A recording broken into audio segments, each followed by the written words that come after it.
गायत्री मंत्र के साथ में परम पूज्य गुरुदेव, वंदनीय माता जी, सभी ऋषि सत्ताओं को प्रणाम करते हुए आइए आज के विषय का शुभारंभ करेंगे। ओम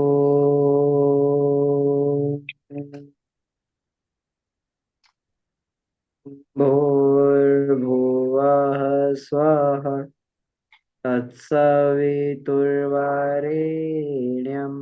भर्गो देवस्य धीमहि धियो यो नः प्रचोदयात्। जी आप सभी को प्रणाम। गायत्री की पंचकोशी साधना एवं उपलब्धियां हम लोग इस वांग्मय पर स्वाध्याय करके और इसमें जो भी विषय वस्तु हमारे समझ में आती है हम लोग उस पर प्रैक्टिकल करने का प्रयास करते हैं। तो गायत्री की पंचकोशीय साधना में जो हमारे क्रिया योग हैं 19 क्रिया योग, तो उसमें प्रथम अन्नमय कोश के जो 4 क्रिया योग हैं, उन 4 क्रिया योगों में उपवास, आसन, तत्व शुद्धि, यहाँ तक की हमारी चर्चा हो गई है। अब चौथा उपाय जो है तपश्चर्या का, तो तपश्चर्या के उपाय पे आज हम लोग चर्चा करने के लिए जा रहे हैं कि तपश्चर्या का अन्नमय कोश की साधना में क्या महत्व है।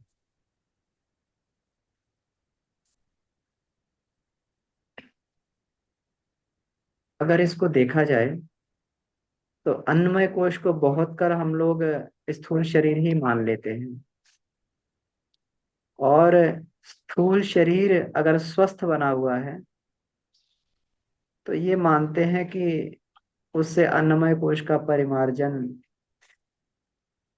अन्नमय कोश की साधना चल रही है। लेकिन अन्नमय कोश बहुत ही सूक्ष्म शरीर है। वो इतना सूक्ष्म है कि आत्मा उसको अपने साथ में लेके चली जाती है। सामान्य रूप से अगर देखा जाए तो जब मनुष्य शरीर को छोड़ता है तो उस स्थिति में एक कण, एक परमाणु भी साथ में नहीं ले जाया जा सकता है। लेकिन आत्मा अन्नमय कोश को अपने साथ में ले जाती है, और जन्म जन्मांतरों की यात्रा जो है अन्नमय कोश के माध्यम से ही ये आत्मा करती है। क्योंकि अन्नमय कोश जैसा होगा वैसा पुनः शरीर मिल जाएगा। तो जिस प्रकार से मकान होता है, मकान का नक्शा, उसका ब्लूप्रिंट, उसका सूक्ष्म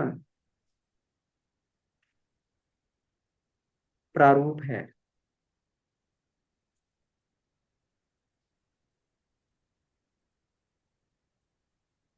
नक्शे पर जब मकान बना हुआ है तो उसमें रहा नहीं जा सकता है। हाँ, लेकिन इंजीनियर उसे समझ सकता है कि कौन सा कमरा कहाँ पर है, किस तरीके से भवन का निर्माण होना है। ये सारी बातें इससे समझी जा सकती हैं। और थोड़ी सी भी अगर नक्शे में गड़बड़ी हो जाए तो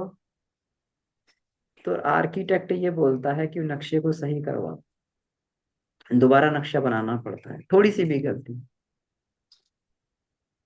और करीब करीब 60 से 70% का जो प्रतिशत का जो पुरुषार्थ मुझे लगता है उस नक्शे को अध्ययन करके और उसकी त्रुटियों को सही करने में निकल जाता है। क्योंकि डिजाइन में अगर कोई डिजाइन में अगर कोई समस्या बन जाए तो एक बहुत बड़ी समस्या होती है, डिजाइन की समस्या। फिर मकान बन जाए तो फिर डिजाइन की समस्या को सही नहीं किया जा सकता है, इसको कुछ भी कर लो। और डिजाइन का फेलियर जो है सबसे बड़ा फेलियर होता है। इसलिए हमारे अन्नमय कोश का फेलियर जो है इतना बड़ा फेलियर है कि उसको जन्म जन्मांतरों तक फिर उसको खत्म करने के लिए उसको साधक को बड़ा प्रयत्न करना पड़ता है। और इसके बिना मुक्ति भी नहीं होती है, क्योंकि ये आत्मा का मैप है, तो आत्मा अपना मैप लेके घूमेगी। और जिस जीव जंतु से, जिसके शरीर से उसका ये मैप ये हो जाएगा, जैसी जमीन उसे मिल जाएगी कि इस मैप पर इसका जो ये बनाया जा सकता है, तो वहां पर ले आके आत्मा जो है उसको अपना शरीर धारण कर लेती है।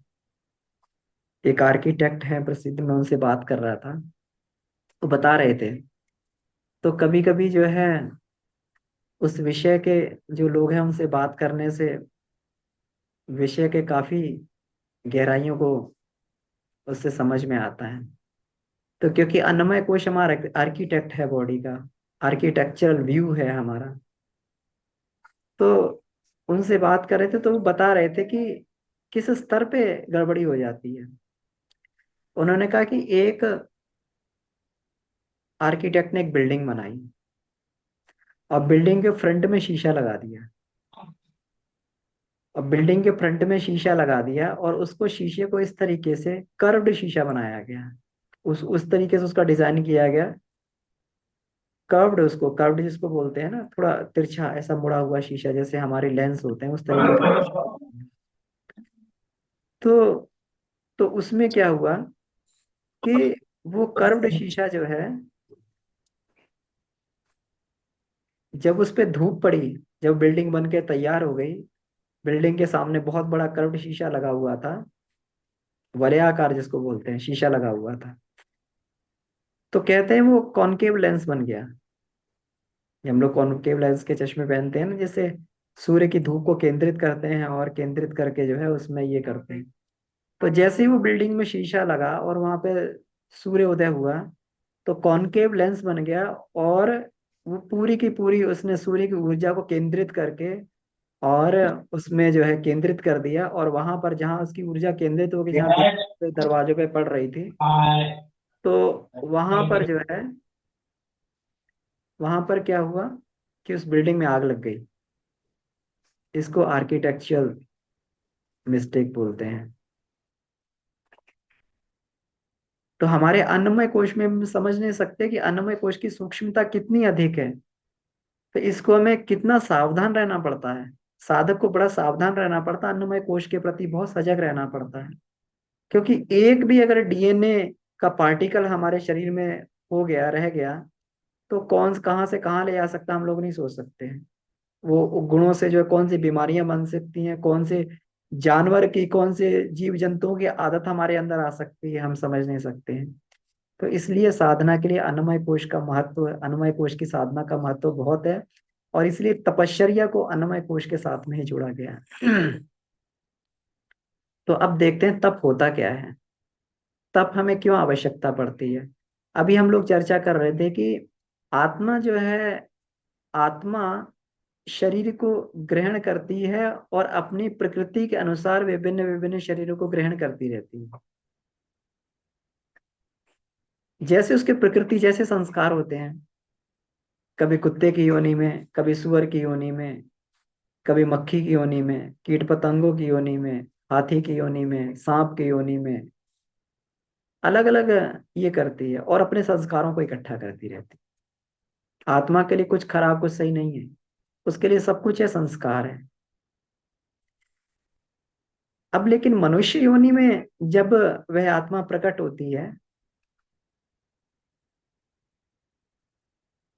तो मनुष्य योनि और बाकी सब योनियों में अंतर है। बाकी सब योनियां जो हैं, ये प्रकृति के अधीन योनियां हैं। इसमें तो प्रकृति जैसे करवाती वैसे अनुसरण करना पड़ता है। इसमें मनुष्य की अपनी कोई, इसमें जो है जीव की अपनी कोई इच्छा नहीं है। अगर कल को बैल ये कह दे कि मुझे खूंटे पे नहीं बंधना, मुझे तो स्कूल पढ़ने के लिए जाना है, ये संभव बैल के लिए संभव नहीं है। उसको तो हल में ही जोतना पड़ेगा, उसको गाड़ी में ही जोतना पड़ेगा, उसको रस्सी बांध के उसको जो है खूंटे से बंधना पड़ेगा। ये प्रकृति है। और मनुष्य अगर चाहे कि बोझा ढोने वाला मनुष्य, बैल की तरीके से जीवन यापन करने का वाला मनुष्य, अगर ये चाहे कि मुझे जीवन पर बोझा नहीं ढोना है, मुझे तो जो है अ, अपने जीवन को ऊपर उठा के और बहुत आगे बढ़ना है, तो ये मनुष्य कर सकता है। क्यों कर सकता है? क्योंकि मनुष्य को भगवान ने चयन की छूट दी है, स्वतंत्रता दी है। आप कुछ भी करो अपने जीवन, कुछ भी करो, आपको स्वतंत्रता दी है। आप कोई भी रास्ता अपना चयन कर सकते हैं। हम लोग हाई स्कूल तक तो सारे कॉमन सब्जेक्ट पढ़ते हैं, उसके बाद में जिसकी जो रुचि होती है वो उसी हिसाब से अपने सब्जेक्ट को चूज कर लेता है, वैसे ही चयन कर लेता है। कोई कोई आर्ट्स में चला जाता है, कोई साइंस में चला जाता है, कोई कॉमर्स में चला जाता है। सब लोग अपने अपने हिसाब से अपने अपनी लाइन में चले जाते हैं, और जिस लाइन में जाते हैं उसके अपने कुछ नियम कायदे कानून होते हैं। ऐसा नहीं कि आर्ट्स की क्लास में घुस गए और वहां पर बैठ के हम लोग जो कॉमर्स पढ़ते रहे, ऐसा नहीं हो सकता है। तो भगवान ने अगर मनुष्य की योनि दी है, स्वतंत्रता दी है, तो साथ में अनुशासन भी बनाए हैं। तो हम लोग तपश्चर्या को बहुत ये समझ लेते हैं, तपश्चर्या का मतलब जो है हमारा कहीं छोड़ छाड़ के चले गए, बाल लंबे लंबे कर लिए, दाढ़ी बढ़ा ली और जंगल में जाके खो गए, वो तपश्चर्या हो गई। सामान्य स्थिति में देखा जाए, गुरुदेव ने तो ऐसा कुछ भी नहीं किया, ना उन्होंने दाढ़ी बढ़ाई, ना बाल बढ़ाए, ना कुछ किया। अभी गुरुदेव गुरुदेव जैसा तपस्वी भी कोई नहीं था। तो तपश्चर्या का मतलब है मानवीय जीवन के अनुसार, मानवीय गौरव गरिमा के अनुसार, जो मनुष्य के लिए भगवान ने प्रोटोकॉल बनाई है उसके हिसाब से जीवन को यापन करना। अब मनुष्य शरीर में तो आ गए, कुत्ते की तरह जीवन नहीं व्यतीत कर सकते हैं। कुत्ता जो होता है उसका कोई परिवार नहीं होता। उसके लिए नारी जो है, उसके लिए नारी नारी है, मादा मादा है, उसके लिए ना कोई माँ है, ना कोई बहन है, ना कोई उसके लिए कुछ है। लेकिन मनुष्य कुत्ते का आचरण नहीं कर सकता है, उसके लिए नैतिक मर्यादाएं बताई गई, लेकिन फिर भी व्यक्ति इस तरीके का आचरण करते हैं। किसी को भी किसी तरीके की दृष्टि से देख लेते हैं, उनके लिए जो है नारी केवल एक भोग की वस्तु है। तो हम समझ सकते हैं कि उनके लिए वो मनुष्य शरीर में पैदा तो हो गए हैं, लेकिन योनि कौन सी है उनकी, हम समझ सकते हैं कौन सी योनि में।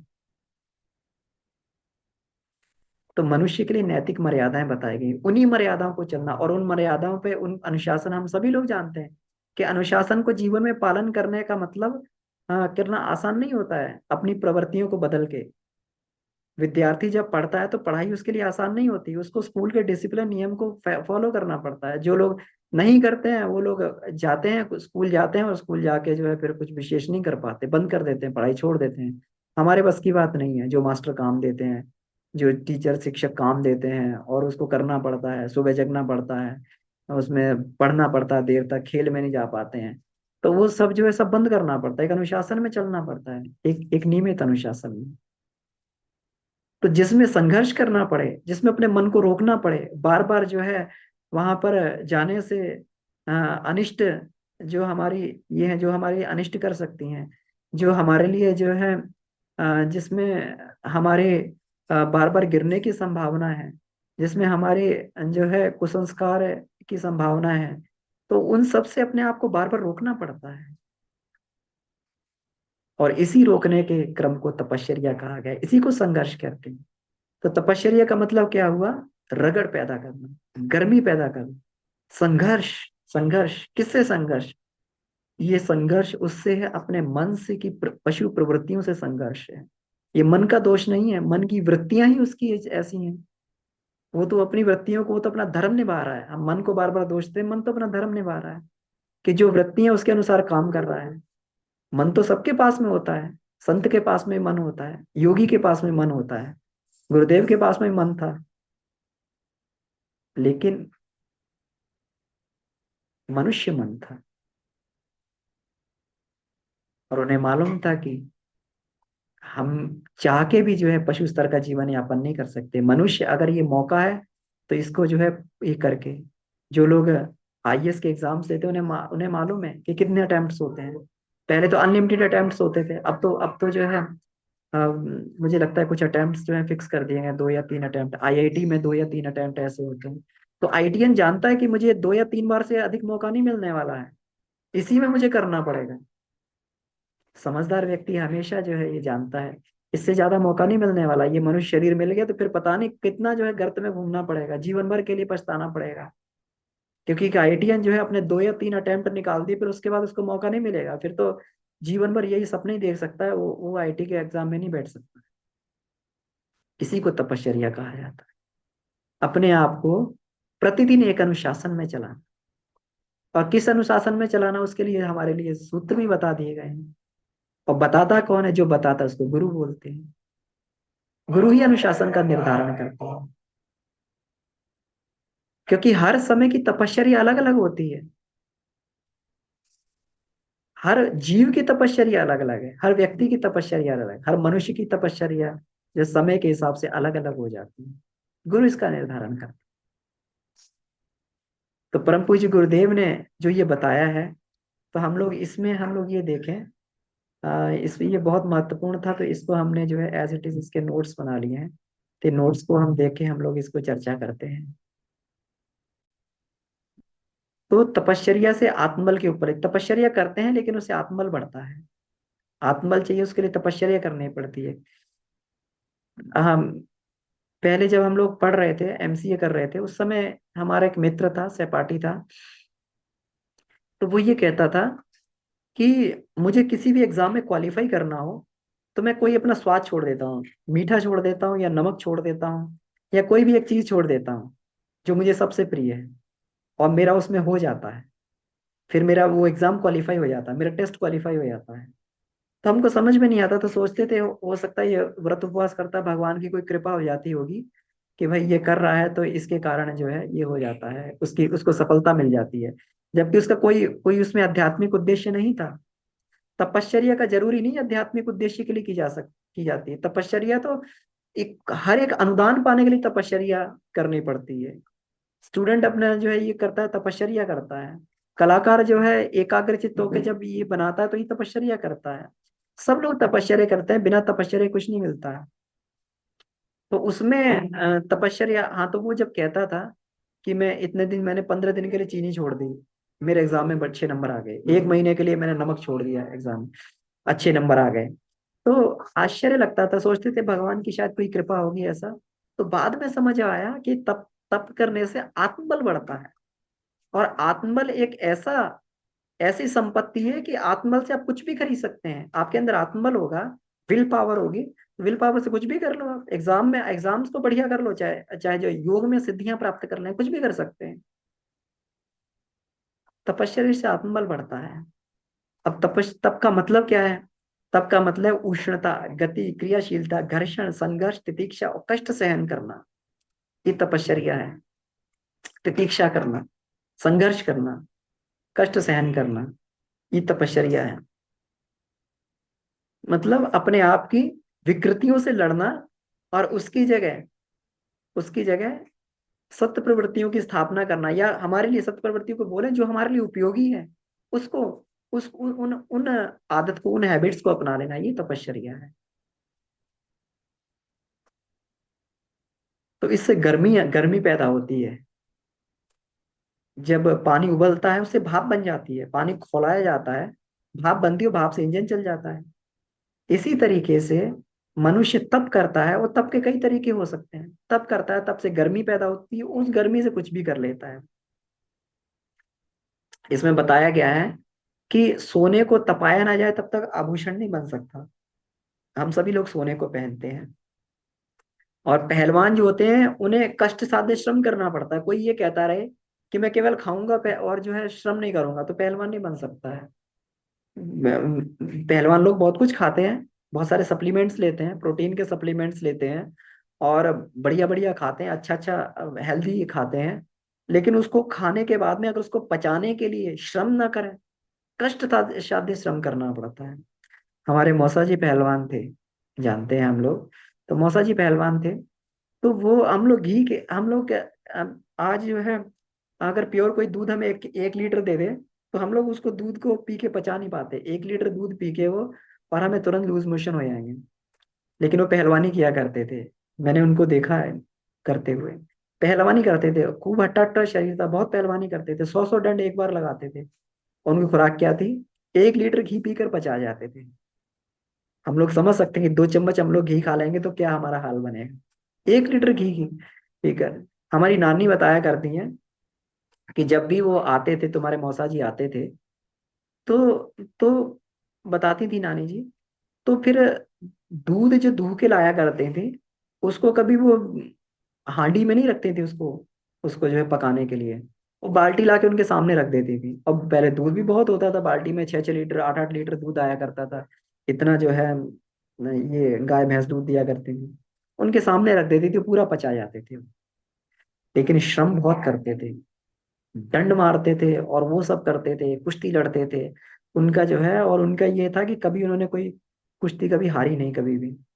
तो इस तरीके से जो है ये कष्ट था, जो श्रम करना पड़ता है। कोई व्यक्ति ये कहे मैं तो खा के ही जो है वो बन जाऊं, लेकिन उसको पचाने के लिए कष्ट साध्य श्रम करना पड़ा, तपश्चर्या करनी पड़ती है। इसी को माता बच्चे को गर्भ में रख के पोषण देती है, उसकी 9 महीने की तपश्चर्या होती है, तब उसको मातृत्व का सुख प्राप्त होता है। तपश्चर्या कौन नहीं कर रहा? आज हम लोग ने तपश्चर्या की परिभाषा को बड़ा ही संकुचित कर दिया है। हर व्यक्ति तपश्चर्या कर रहा है। माँ बाप बच्चे को सुसंस्कारी बनाने के लिए तपश्चर्या करते हैं। सुबह जल्दी उठना पड़ता है, अगर कहें कि हम आप आराम से सोते रहें तो आराम से सो के काम नहीं चलता है। उनको सुबह जल्दी उठना पड़ता है, बच्चे को तैयार करना पड़ता है, उसके लंच बनाना पड़ता है, वो बनाना पड़ता है, फिर उस बच्चे को स्कूल भेजते हैं, फिर उसको उसके जो जो आवश्यकता है वो पूरी करनी पड़ती है, बच्चे का होमवर्क करवाना पड़ता है, तपश्चर्या करनी पड़ती है एक बच्चे को बनाने के लिए। हर एक जगह पर तपश्चर्या है। तो जैसे गायत्री महाविज्ञान में, इसमें गायत्री उपनिषद में लगा तपश्चर्या क्या है, उसमें लिखा है तन्मयता पूर्वक श्रम करना ही तपश्चर्या है। मतलब श्रम करें तो तन्मय हो जाए उसमें, बिल्कुल एकदम अपने सारी की सारी चीज को, अपने सारी की सारी इच्छाओं को, कामनाओं को सब उसमें झोंक दें, उसको कहते हैं तन्मय हो जाना। तन्मयता पूर्वक श्रम करना ही तपश्चर्या है। ब्रह्मा जी को बोला गया कि, ब्रह्मा जी कहते हैं, ब्रह्मा जी जब जब ये हुआ, तो जब ब्रह्मा जी पैदा हुए, तब उनको बोला गया कि, ब्रह्मा जी ने पूछा मैं क्या करूं? तो कहते हैं, ब्रह्म ने बोला तप करो। तप का मतलब क्या है? तब का मतलब ये थोड़ी आंख बंद करके केवल बैठ गए, तन्मयता पूर्वक श्रम करो, चिंतन करो, मनन करो। ये देखो कि सृष्टि जो है, इसको इसका पूरा खाका बनाओ कि सृष्टि जो है, इसमें जो जीव आएंगे उनके लिए आचार संहिता क्या होगी, इन जीवों का नियम कैसे होगा। तो उन्होंने पूरी की पूरी जो तन्मयता पूर्वक श्रम करके और सारे के सारे ज्ञान को 4 भागों में बांट दिया। ज्ञान तो पहले भी था, वैसे को वेद कहा जाता है। जीव की जितनी भी, चेतन जीवों की जितनी भी क्रियाएं होती हैं, वो सारी की सारी क्रियाएं जो है इस वेद के ज्ञान में ही समाहित है। उससे आगे कोई जो है, कोई भी जीव उससे आगे का अलग हटके कुछ नहीं कर सकता। ये बनाया गया, सृष्टि का डिसिप्लिन बनाया, इसके लिए ब्रह्मा जी ने तप किया। ईश्वर तपस्वी पे प्रसन्न होता है। तप तप करने पर जो है उसको अभीष्ट आशीर्वाद देता है।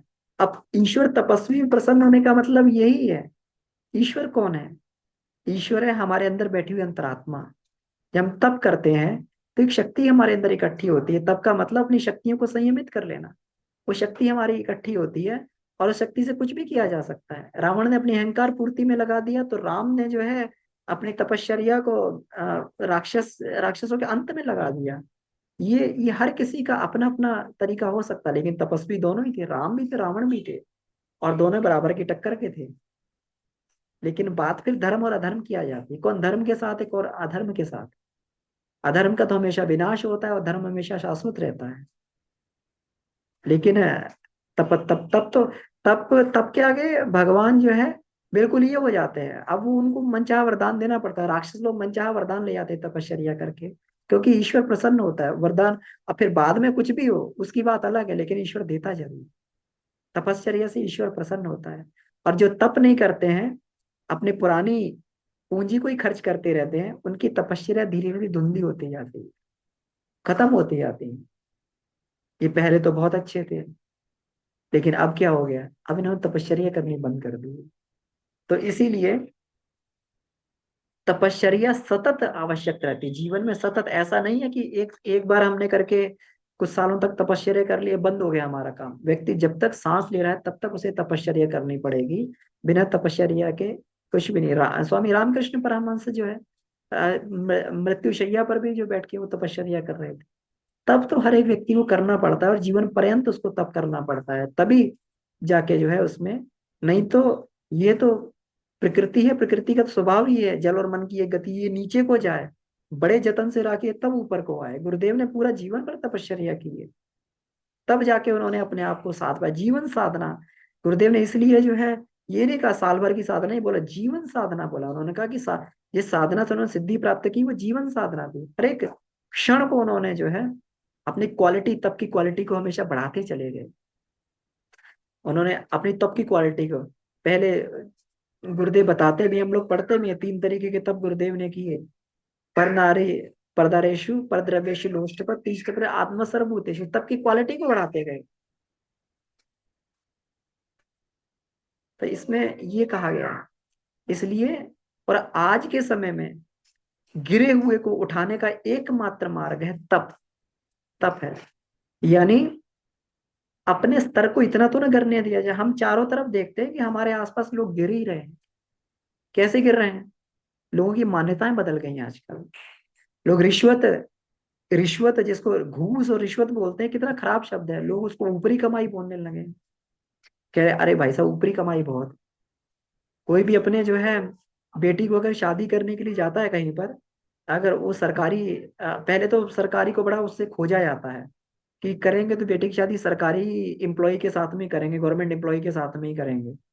और फिर जो है ये बताते भी हैं, अरे भाई साहब क्या लड़का ढूंढा है, उसकी सैलरी तो छोड़िए, उसके ऊपर की कमाई बहुत ज्यादा है। इतनी ऊपर की कमाई करता है, ऊपर की कमाई बहुत ज्यादा, बड़े गर्व से हम लोग बताते हैं ऊपर की कमाई, घूस को। तो हमारे ये नैतिकता के मूल्य हमारे बदल चुके हैं, गिर चुके हैं, नैतिक मूल्य गिर चुके हैं। हम लोगों ने क्या अपना ये मान्यताएं बना ली हैं, इसको हमें ये समझना होगा। तो व्यक्ति आज चारों तरफ गिरने का ही वातावरण है। इस गिरने के वातावरण में अगर व्यक्ति अपने आप को इंसानियत की उसमें ऊपर ना उठे, अगर एक इंसान बन के ही रहता है और ये कर ले कि कम से कम मुझे किसी दूसरे, मेरे कारण किसी दूसरे को परेशानी तो ना हो, इतना भी अपने आप को जो है अगर ये बना लेता, व्यवस्थित बना लेता है, तो उसको भी तब करना पड़ेगा। क्योंकि आज जो है अज्ञान का भाग बहुत ज्यादा है। और अपने आप को इस संघर्ष में स्थापित करके रखना और अपने आप को सही बनाए रखना ही, बहुत अच्छा ना करें लेकिन नैतिक मूल्यों के हिसाब से अगर जीवन जीने की बात है, उतना भी जी पा रहे हैं, तो इसका मतलब तब। तो आज जो है गिरते हुए व्यक्ति के लिए एक ही समाधान है, तब। इसके बिना जो है ये नहीं हो सकता, इसके बिना हम लोग नहीं चल सकते। तो जिस अन्नमय कोश की हम लोग बात कर रहे हैं, तो ये अन्नमय कोश को करने के लिए सतत हमें तप करना पड़ेगा। ऐसा नहीं कि हमें जो है ये सिद्धि प्राप्त हो गई है तो अब हमारा पेट खूब काम करने लगा, कुछ भी खा के हम पचा लेते हैं। लेकिन ऐसा नहीं है, इसको, इसकी अन्नमय कोश की ऊर्जा को आगे ले जाना पड़ता है, और कोशों में ले आना पड़ता है, प्राणमय में, मनोमय में जाकर इसको। बहुत सारी मन की ग्रंथियां इतनी ज्यादा है, उसके लिए इतना कठोर आत्मबल चाहिए, इतना कठिन आत्मबल चाहिए उसके लिए। लेकिन उसको खत्म कर देंगे खा के सब, हमारा तो पेट बहुत स्ट्रांग हो गया है क्या, कि अन्नमय कोश की साधना की है और पेट इतना स्ट्रांग हो गया कि अब तो हम पहले पूड़ी नहीं खा सकते थे, अब तो 10 पूड़ी खा जाए तब भी पचा लेते हैं शरीर को। ये अच्छी बात है, आपका स्ट्रांग हो गया है, लेकिन उसका प्रयोग कहाँ कर लिया? उस तपश्चर्या को आंतरिक, उसको उसको अन्नमय कोश अगर स्ट्रांग होगा होगा तभी तो आगे मनोमय कोश से लड़ पाएंगे। उतना आत्मबल होगा तभी सब मन से टक्कर ले पाएंगे, उसकी दिशा को मोड़ पाएंगे। लेकिन मन को वायु की तरीके से दुष्कर बोला है अर्जुन ने। भगवान ये तो वायु की तरीके से दुष्कर, इसको नियंत्रित कैसे करो? अभ्यास तो कौनते विराग्यण ग्रहति, इसका निरंतर अभ्यास करना पड़ेगा। अभ्यास किया जाए और वैराग्य किया जाए, वैराग्य रखा जाए। वैराग्य किसके रखा जाए? उससे वैराग्य रखा जाए कि अब समझ चुके हैं कि भाई ये सब भोग करने से एक नई वृत्ति हमारे अंदर बन जाएगी, तो वैराग्य उससे रखा जाए। भाई साहब ये नई डिश बनाई है, बहुत, इसको टेस्ट करके देखिए, बहुत टेस्टी है, क्यों टेस्ट करें उसको? नया कपड़ा है, बहुत अच्छा है, इसको पहन के देखिए बहुत बढ़िया, क्यों पहने उसको? क्यों अपनी वृत्तियों को बार बार बढ़ाते चले जाएं कि उसमें, अगर वो तो ठीक है पहनने तक तो ठीक है, लेकिन उसके लिए ठीक है जो व्यक्ति स्थित प्रज्ञ है। लेकिन अगर कहीं उसकी लिप्तता आ गई, कहीं उसका नया प्रयोग करने में लिप्तता आ गई, तो एक गांठ और बन जाएगी, उसको और फिर खोलने के लिए और प्रयास करते रहो। वैराग्य, समझ जाएं उसको कि अब हमें अपनी शक्ति को कहाँ पे लगाना, किस दिशा में बढ़ना है। तो कम से कम अपनी वृत्तियों को और तो ना बढ़ाते जाएं, वैराग्य रखें। और अभ्यास, अब जब पिछली से निवृत्ति पाने के लिए अभ्यास करें। अभ्यास क्या है? जब ध्यान, त्राटक, तन्मात्रा साधना, ये सारे अभ्यास हैं, इनको अभ्यास किया जाए बार बार, ताकि पिछली वृत्तियों से निवृत्ति हो के। और ये बहुत तप की आवश्यकता पड़ती है। व्यक्ति का आत्मबल गिर जाएगा तो उपवास नहीं कर पाएगा, व्रत नहीं कर पाएगा, संयम नहीं कर पाएगा। बहुत आत्मबल की आवश्यकता पड़ती है, इसलिए तपश्चर्या अन्नमय कोश में ही करवा दी जाती है। यहीं से तपश्चर्या की वृत्ति डाली जाती है कि तब करना सीखो, तब आगे के कोशों में जाके प्रगति होगी, नहीं तो नहीं हो पाएगी। शरीर को झटका लगाना पड़ता है, ये कहते हैं शरीर को झटका लगाना पड़ता है, व्यायाम करना पड़ता है, परिश्रम। इसको जो है झटका लगाने के परिश्रम की आवश्यकता है। गाड़ी जब चलती है तो झटका लगाना पड़ता है। पहला गियर सबसे बड़ा होता है, जो इंजीनियर, मैकेनिकल इंजीनियर जानते हैं, पहला गियर सबसे बड़ा होता है, सबसे अधिक ताकत उसी में लगती है। तो शरीर को झटका लगाना पड़ता है, झटके से। और आत्मा में अगर तेजस्विता, सामर्थ्य एवं चैतन्यता उत्पन्न करनी, तो उसके लिए तप करना पड़ता है, और हमेशा। क्योंकि आत्मा रोज, जीव रोज अपने ऊपर जो है, गुरुदेव ने ऐसा लिखा है, मैं नहीं कह रहा, गुरुदेव ने लिखा है कि जो भी चलने वाली चीजें होती हैं, जिनमें भी गति होती है, वो रोज जो है उसमें कचरा इकट्ठा करती है। मशीन चलती रहती है, उसमें गति रहती है, तो मैल और कचरा इकट्ठा करती है, उसको लिए सर्विसिंग करनी पड़ती है, उसको साफ करना पड़ता है, सर्विसिंग करनी पड़ती है। और उसमें ऑयल डालना पड़ता है, उसका ऑयल बदलना पड़ता है। हम लोग अपनी गाड़ी की सर्विस करवाने जाते हैं, चल चल के उसका ऑयल काला पड़ जाता है, उसके अंदर का स्नेहन खत्म हो जाता है, उसको दोबारा जो है उसको ऑयल उसका चेंज करना पड़ता है। तो फिर आत्मा वो दिन रात चल रही है, जो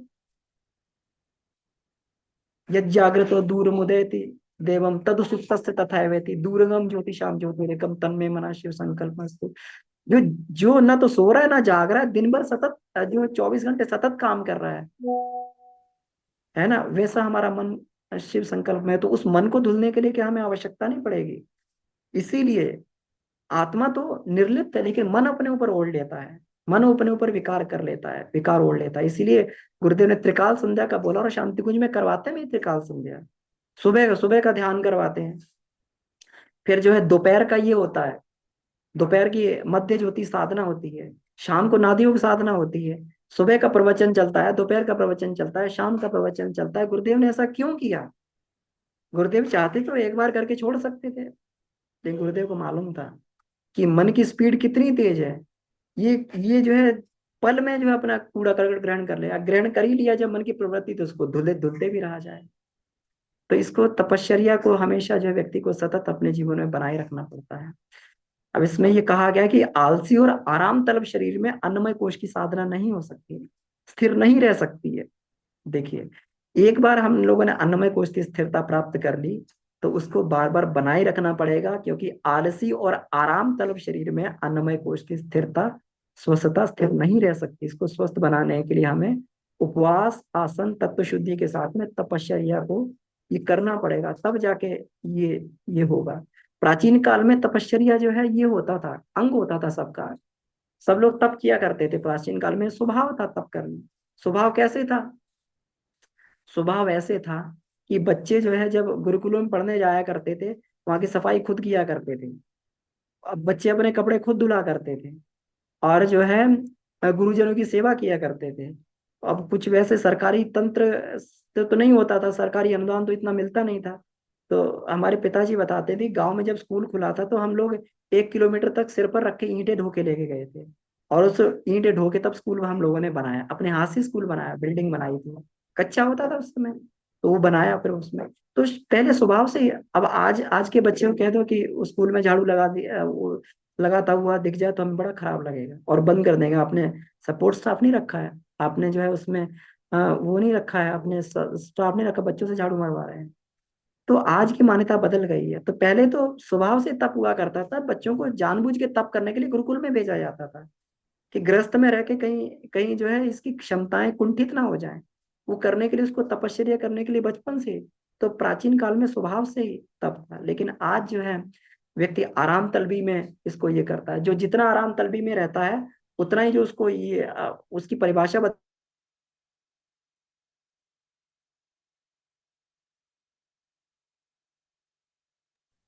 तो आराम तलबी वाले गुण को जो है, ये माना जाता है कि ये बड़ी शान है हमारी, हमें कुछ नहीं करना पड़ता है। अब आजकल लोग जो है ये, आजकल क्या कहते हैं, बड़े शान से बताया, हमारे घर हम काम नहीं करते हैं, हमारी काम वाली बाई लगी हुई है, आती है काम कर जाती है आराम से, मेड लगी हुई है, मेड करती है। मतलब एक बड़प्पन है, तो इसमें ये दर्शाया जाता है कि हम बहुत बड़े आदमी, हमारे यहाँ दूसरा व्यक्ति काम कर रहा है, बड़प्पन। आराम तलबी को, ये मैं नहीं कह रहा, गुरुदेव ने लिखा है, देखिए कि इसमें जो है आराम तलबी का जीवन जो है, आज तब के कष्ट सहिष्णुता के महत्व को लोग भूल गए हैं, आराम तलबी आलस से नजाकत को अमीरी का चिन्ह मानते हैं। फलस्वरूप पुरुषार्थ घटता है, योग्यता उपार्जन करने की अपेक्षा लोग छल धूर्तता और अन्याय का सहारा लेते हैं। अब वो सब कुछ जो है करने के लिए अन्याय का सहारा भी लेना पड़ेगा, छल भी करना पड़ेगा। उतनी उतनी इनकम है नहीं, अब फिर वो शान तो अपने पड़ोसी के हिसाब से दिखानी दिखानी है। तो क्या करें, कहीं हमारा स्टेटस कम ना रह जाए, तो फिर व्यक्ति शॉर्टकट्स अपनाता है, ये इनके इन प्रकार है, किसी प्रकार से उसको ये करता है उसको। तो इसमें ही गुरुदेव ने इसी को बोला, छल धूर्तता और अन्याय का सार लेता है। गुरुदेव की चलते गायत्री साधकों को तपस्वी होना चाहिए। इसीलिए गुरुदेव ने अस्वाद, उपवास, तितीक्षा, घर्षण, आत्मकल, प्रदातव्य, निष्कासन, साधना, ब्रह्मचर्य, चंद्रायण, मौन, अर्जन आदि तपश्चर्याओं का इसमें जो है विधियों का आगे वर्णन किया है। और इस सब पर हम लोग गहन चर्चा करेंगे। अब इस तरीके से नहीं भागेंगे कि एक एक दिन में पूरा जो 12 तप की चर्चा कर ली, एक एक दो दो तप पे खूब इसमें चर्चा करेंगे, और अपने अनुभवों को बताएंगे कि हमने ये तप किया, हमें क्या फायदा हुआ, एक एक तप पर हम लोग चर्चा करेंगे। तो ये सारे के सारे तप जो है गायत्री साधक के लिए आदेश किया है गुरुदेव ने करने के। अपने गुरुदेव ने यहाँ तक कहा है, अगर हम गायत्री साधन तो अपना अपना भोजन हमें खुद बनाना चाहिए। अन्नमय कोश के साधक के लिए ये अनिवार्य किया, भोजन खुद बनाया नहीं है तो फिर जो है सुहृदय माता या पत्नी से ये हाथों का बना हुआ भोजन करें।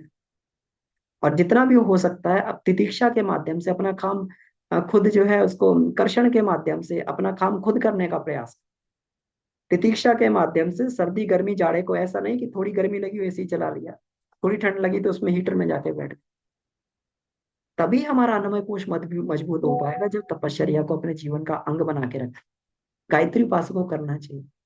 तो ये गुरुदेव ने ये युगानुकूल तपश्चर्या बताई हैं। इसमें लिखा है, परोपकार, लोक सेवा और सत्कार्य के लिए दिया गया दान यज्ञ भावना से किया जाने वाला परमार्थी जीवन प्रत्यक्ष तप है। दूसरे तरीके का और इसमें आगे तप बता दिया है कि परोपकार, ये सारे तपों में सब कुछ होता है, परोपकार भी होता है, लोक सेवा भी होती है। हम लोग प्रदातव्य तप करते हैं, लोक सेवा होती है, इससे परोपकार होता है। सत्कार्य के लिए किया हुआ ध्यान, ये सब प्रदातव्य में आते हैं, यज्ञ भावना से किया। तो ये सारे के सारे पराप, ये प्रत्यक्ष तप है, परमार्थी जीवन जीना प्रत्यक्ष तप है, अपने स्वार्थों पे अंकुश लगा के और जो है दूसरों को ये कर देना प्रत्यक्ष तप है। लोग कहते हैं कि बहुत सारे लोग होते हैं, वो प्रत्यक्ष तो ऐसा कुछ क्रिया योग करते नहीं दिखाई देते, लेकिन अपने जीवन में बड़े महान होते हैं, क्योंकि उन्हें तप के सिद्धांत को अपने जीवन में अपना रखा। वो इस वजह से जो है ईश्वर चंद्र विद्यासागर के साथ में वो ये चीज नहीं जुड़ी कि कौन सी क्रिया योग वो अपने जीवन में किया करते, लेकिन एक चीज उनके साथ में जुड़ी हुई है कि अपनी व्यक्तिगत आकांक्षाओं पर अंकुश लगाकर उन्होंने गरीब बच्चों को पढ़ाने के लिए 400 रुपये सैलरी मिलती थी, 40 रुपये खुद रखते थे और बाकी 360 रुपये गरीब बच्चों की पढ़ाई के लिए उन्हें दे देते।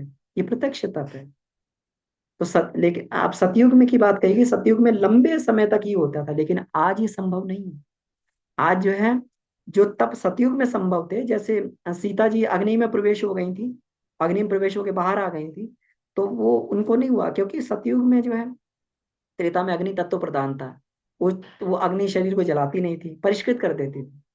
द्वापर में जल तत्व प्रधान था। एक बार महाभारत में देखा होगा कि जो दुर्योधन था वो जल में बैठ के साधना कर रहा था, जल में चला गया था, जल में बैठ के साधना कर रहा था, जल तत्व की प्रधानता थी, है ना। और उसमें जो है वायु तत्व, सतयुग में वायु तत्व प्रधान था, संकल्प से लोग उड़ने लगते थे, परमाणु ऐसे थे। लेकिन कलयुग में ये जल तक जो होता है, जल तक जो बात होती है, जल तत्व तक सूक्ष्मता बहुत तेजी से मिल जाती है, इसलिए सूक्ष्म शरीर की उपलब्धियां बहुत तेजी से मिल जाती हैं। पृथ्वी जड़ है। अब आप देखें कि जल को अगर गर्म कर दीजिए और तुरंत भाप में बदल जाएगा, सूक्ष्म हो जाएगा, थोड़े से ही टेम्परेचर से, 100 डिग्री के टेम्परेचर से आप पानी को गर्म कर दीजिए, भाप में बदल जाएगा, सूक्ष्मता प्राप्त कर लेगा। लेकिन पृथ्वी तत्व की प्रधानता है आज, तो इसके परमाणु इस तरीके से कितना भी गर्म करते रहिए, आप लोहे का टुकड़ा ले लीजिए, 100 डिग्री क्या, 200 डिग्री क्या, 300 डिग्री का, कितना भी गर्म कीजिए, नहीं होगा। उसके लिए तो स्पेशल टेम्परेचर क्रिएट करना पड़ता है सूक्ष्मता बदलने के लिए। तो इसलिए पुराने समय के तप अभी नहीं हो सकते हैं कि हम चाहें कि हम सूक्ष्मता, अणिमा और गणिमा, जो है लघिमा इत्यादि, वो सिद्धियां हमें मिल जाए, वो अभी नहीं मिल सकती, और उसके लिए तप करना भी नहीं चाहिए। पृथ्वी तत्व सूक्ष्म है, उसके परमाणु का अलग है, अगर उसको बहुत गर्म करेंगे तो वो फट जाएगा। उसको गलाने के लिए, सूक्ष्मता में बदलने के लिए उसको बहुत अधिक गर्मी की आवश्यकता पड़ती है। फर्नस होती है, ब्लास्ट फर्नस होती है, उसमें हजारों डिग्री टेम्परेचर पहुंच जाता है, तब जाके जो उसका मेटलर्जिकल के लिए उसका मेल्टिंग होती है, तब उस मेटलर्जिकल प्रयोग होते हैं। तो तो जो पुराने समय के तप तो अब नहीं हो सकते। तो क्या है, आज के समय की परिस्थितियां बदल रही, गुरुदेव ने वैज्ञानिक कारण भी दे दिया है। तो आज के समय के अनुसार गुरुदेव ने जो तपश्चर्या बताई हैं, जो उपवास, तितिक्षा, कर्षण, गव्य कल्प, ये सारी तपश्चर्या हम लोग कर सकते हैं, और गुरुदेव के अनुशासन में करनी चाहिए। तो तब भी करना है और युगानुकूल तब भी करना है, क्योंकि अन्नमय कोश को हमें सही बनाए रखना है और आगे तक इसको तप करते रहना है। ये पूरा का पूरा जो है, ये बहुत बढ़िया इसमें गुरुदेव ने इसमें ये किया हुआ है। अभी इसमें ही बताया भी है कि बड़े नगर के निवासी हैं, उनको जो है यांत्रिक सभ्यता के बीच में रहने का अभ्यास पड़ जाता है, कम श्रम करना पड़ता है। तो अब ऐसे में वो फिर नेति द्युति बस्ती नेवली वज्रोली ये सब करेंगे, तो फिर उसमें गुरुदेव ने कहा है कि बहुत सारे लोगों को हमने बीमार होते हुए देखा है, कष्ट साध्य जो रोगों से ग्रसित होते हुए देखा है, रक्त पित्त अंतर्दाह मूलाधार कफ अनिद्रा जैसे तमाम रोग उससे ग्रसित हो जाते हैं। तो इसलिए वर्तमान काल की शारीरिक परिस्थितियों को ध्यान में रखते हुए तपश्चर्या में बहुत सावधानी बरतने की आवश्यकता है। आज तो समाज सेवा, ज्ञान प्रचार, स्वाध्याय, दान, संयम इत्यादि यही सारे तपश्चर्या के पर्याय हैं, इनसे ही हम लोग तपश्चर्या कर सकते हैं। तो ठीक है, तो अन्नमय कोश में तपश्चर्या जरूरी भी है, अति आवश्यक है, और कैसे हमारी तपश्चर्या होनी चाहिए, दोनों बातों पे गुरुदेव ने इस चैप्टर में बताया है। आगे हम लोग जो है एक एक तप पर हम लोग खूब आगे विशद में चर्चा करेंगे। हमारे अलग अलग साधक हैं, सभी लोग इसकी क्लास लेंगे और अपने अनुभवों को बताएंगे। ये आपका बहुत बहुत धन्यवाद। और इसमें कोई प्रश्न बनता हो तो हम लोग इस पर चर्चा कर सकते हैं।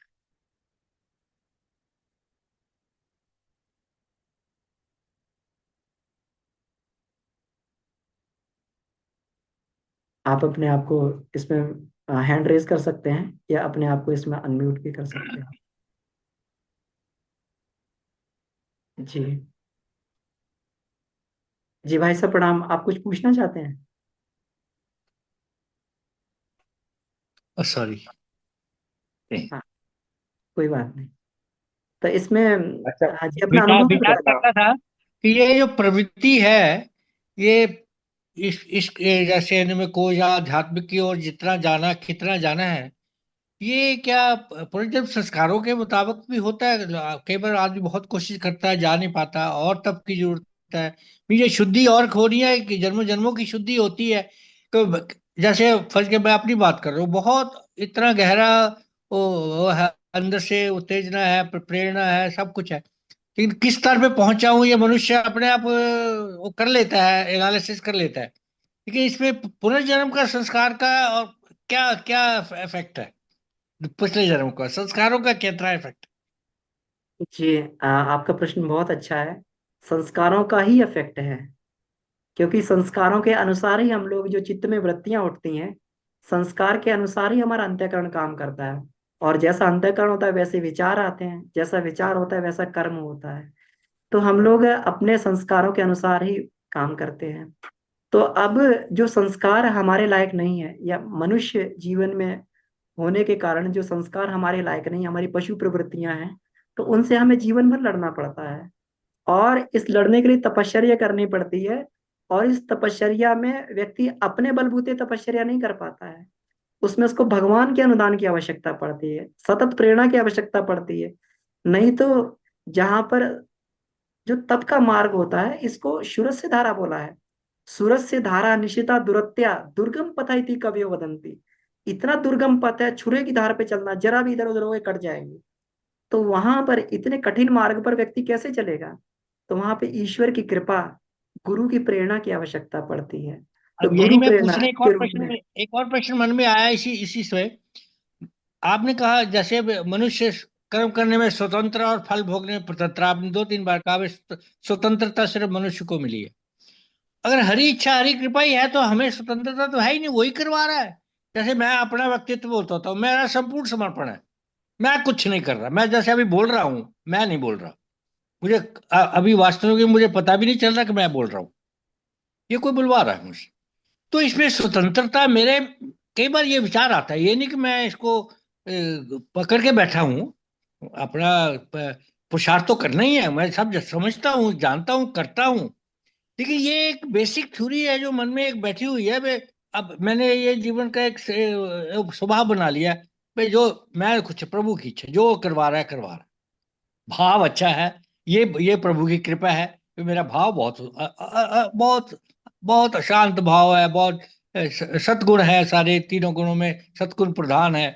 लेकिन वास्तविकता ये है कि मैं कुछ नहीं कर रहा। स्वतंत्रता होने पर भी मैं स्वतंत्र नहीं हूं, क्योंकि मुझसे कोई करवा रहा है। इसका आप जरा मुझे विश्लेषण करके बताइए। बिल्कुल, बिल्कुल, आपने बिल्कुल सही कहा। तो स्वतंत्रता हमें किस चीज की? अपना रास्ता अपनाने की स्वतंत्रता है। हम किसी भी रास्ते पे जा सकते हैं, है ना? ये रास्ता अपनाने की स्वतंत्रता है। लेकिन करवा सब ईश्वर रहा है। ये क्यों करवा रहा है? क्योंकि हमारे अंदर ईश्वर खुद बैठा हुआ है और हम नहीं जानते हैं। हमारे अंदर ईश्वर खुद बैठा हुआ है। जो आत्मा, ये जीव का जो चोला ओढ़ के या जीव का कपड़ा ओढ़ के बैठी, वो साक्षात ईश्वर है। लेकिन वो एक्टिंग कर रहा है, हम नहीं समझ पाते एक्टिंग कर रहा है। जब व्यक्ति उस स्तर पे पहुंच जाता है, जब सारी चीजों को साक्षी भाव से देखने लगता है, तो फिर वो उसमें लिप्त नहीं होता है।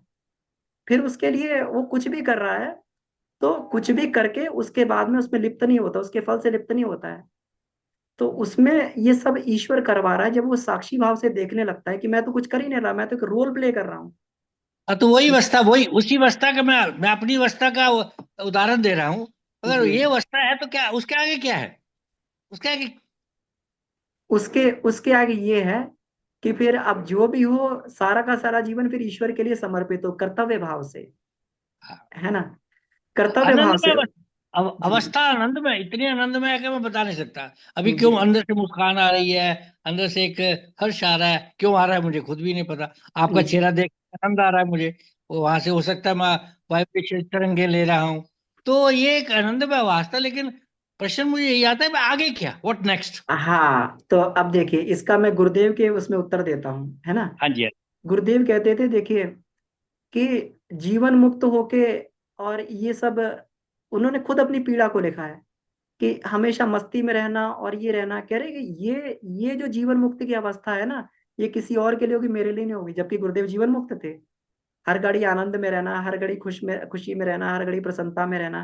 तो उन्होंने कहा था कि जीवन मुक्ति है, प्रसन्नता रहती भी है, हम अच्छाइयों को देखते प्रसन्नता रहती भी है। लेकिन दुख भी होता है। दुख क्यों होता है? कि जिस, अब इतना तो यहाँ तक हम समझ जाते हैं कि वही हमारा पिता है और उसने हमें विशेष उद्देश्य लेके भेजा है, और हमारा सब कुछ उसी के लिए समर्पित है। लेकिन हमारे रहते हुए दुनिया गर्त में क्यों जा रही है? दुनिया ज्ञान में क्यों जा रही है? हमारे रहते हुए बुराइयां क्यों आ रही हैं? इसका अफसोस होता है। वो समाज निर्माण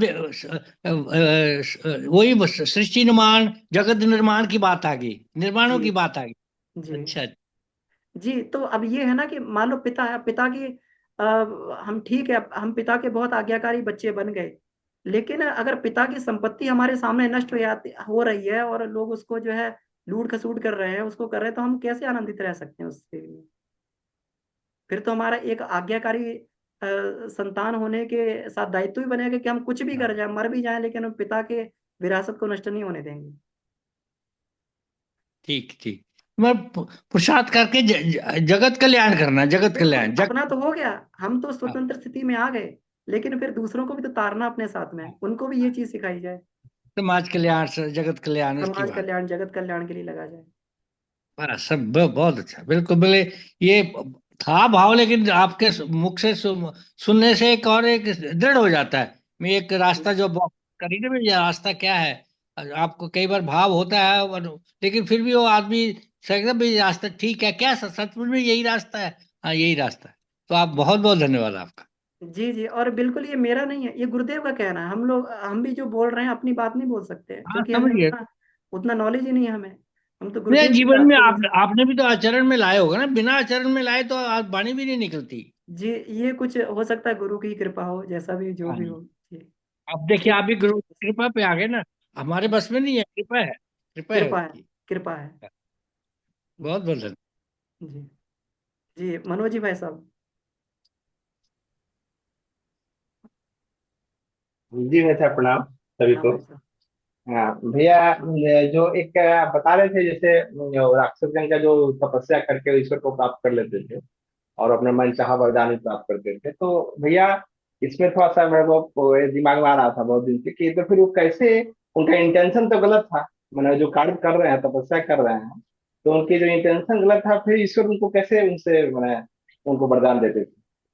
क्योंकि वो कार्य बिल्कुल तो कर रहे हैं, क्रिया कर रहे हैं, लेकिन उनकी जो भावना जो है वो तो गलत है भैया। तो यहाँ पे थोड़ा सा हमको, यहाँ पे हमको था है कि, और फिर आहार शुद्धि की बात होती है, तो आहार शुद्धि करते नहीं होंगे, वो तो राक्षसी भोजन करते होंगे, फिर वो कैसे ये, तपस्या किस तरह से उनका सफल होता था, तो इसमें भैया। जी भैया जी बिल्कुल। इसको इस तरीके से हम लोग समझ सकते हैं जी कि हमारे यहाँ दो मजदूर काम करने आए सुबह सुबह, है ना। जी तो अभी जी हमारे यहाँ कंस्ट्रक्शन का काम चल रहा था। तो तो जो है मजदूर, तो एक मजदूर वो है जो अपना प्रतिदिन कुछ ना कुछ धन को बचा के और जो है कुछ अच्छा कुछ खरीद लेते हैं। और एक मजदूर वो है जो जो ये है कि वो सुबह काम करता है, शाम को जाके दारू पी लेता है ना। जी जी लेकिन पैसा में दोनों को देना है, उसकी मजदूरी जी दोनों को देना। हम ये नहीं कह सकते कि तुम शाम को दारू पियोगे जाके, अब तुम्हें पैसा नहीं देंगे, मजदूरी नहीं देंगे। उन्होंने जी जी श्रम किया है, तन्मयता जी पूर्वक किया है। हो सकता है वो शराब पीने वाले ने उससे ज्यादा मेहनत की हो। जी जी जी तो हमें अनुदान तो देना ही पड़ेगा उसको। अब ये उसकी इच्छा है कि वो शराब पीने में खर्च कर रहा है या फिर जो है उसमें उसका फल उसको मिलेगा। और राक्षसों को उन्होंने जो तप किया था उसके वो मिले। और जबकि रावण की शक्ति ही उसके पतन का कारण बन गई, है ना। जी जी शक्तिशाली जी नहीं होता तो क्यों वो सीता को जी को उठा के लाता, जी जी जी है ना। तो यही है, जी जी भगवान वरदान तो देते हैं, लेकिन वो वरदान जो है किसके लिए वरदान बनेगा और किसके लिए शाप बन जाएगा, ये फिर आगे की उस पे निर्भर करता है कि उसको प्रयोग कैसे किया जा रहा है। सदुपयोग, सदुपयोग। हाँ, उसका उसका जो है सदप्रयोग कैसे किया जा रहा है, उसका उसका प्रयोग किस तरीके से, ये इसकी छूट है हम लोगों को प्रयोग करने की। वो जैसे अणु है, अणु से बिजली भी बनाई जा सकती है और अणु बम भी बनाया जा सकता है। बिल्कुल। जी ठीक है भैया, समझ आ गया, मैंने उसमें जो हमको प्रयोग का मेन उससे हमारा जो प्रयोग पर है। तात्पर्य है। जी हाँ, तो हमने वो तो कर लिया, उतना हमने आउटपुट अपना इनपुट लगा दिया। देवता लोग बहुत, राक्षस लोग बहुत तपस्या करते थे, वो लोग बहुत तपस्वी थे। वो इतनी जी जी कठोर तपस्या, इतना एक एक पैर पे खड़े होना, रावण ने अपने सारे सिर काट के भगवान को चढ़ा दिए थे। और कितना तपस्या, घोर तपस्या करते थे। उनके ऊपर जो है जी वो बन जाते थे, ये इनकी जो है मिट्टी के वो बन जाते थे, पहाड़ बन जाते थे, तब भी तपस्या करते रहते। जी जी जी धन्यवाद भैया, बहुत सुंदर भैया। तो ठीक है, समय हमारा हो गया है। भैया एक पूछना है, इसका ये वीडियो भी मिलता है बाद में? हाँ जी, वीडियो मिलता है बिल्कुल इसका। तो हम लोग जो है इसमें ये कर सकते हैं, आप चैट में अपना नंबर डाल दीजिए, मैं आपको ग्रुप में ऐड कर दूंगा। अच्छा ठीक है, मैं अपने उस नाम ग्रुप तो में डाला, नंबर भी डाल देता हूँ, ठीक हाँ, है। अपना नंबर डाल दीजिए आप। तो ठीक। उस ग्रुप में आपको ऐड कर देंगे, तो फिर उसमें जो है आपको ये वीडियो पोस्ट हो जाता है इसका। तो सभी को बहुत बहुत धन्यवाद। आइए, समय हो गया है। तो आज की कक्षा को हम लोग यहीं समाप्त करते हैं, और परम पूज्य गुरुदेव वंदनीय माता जी से प्रार्थना करते हैं, ईश्वर सत्ताओं से प्रार्थना करते हैं हम लोग ऐसे ही जीवन में आगे बढ़ते रहें। उनका मार्गदर्शन, प्रेरणा उनका हमें प्राप्त होता रहे। शांति। ओ शांति, शांति, शांति। समाप्त। सभी प्रणाम। प्रणाम।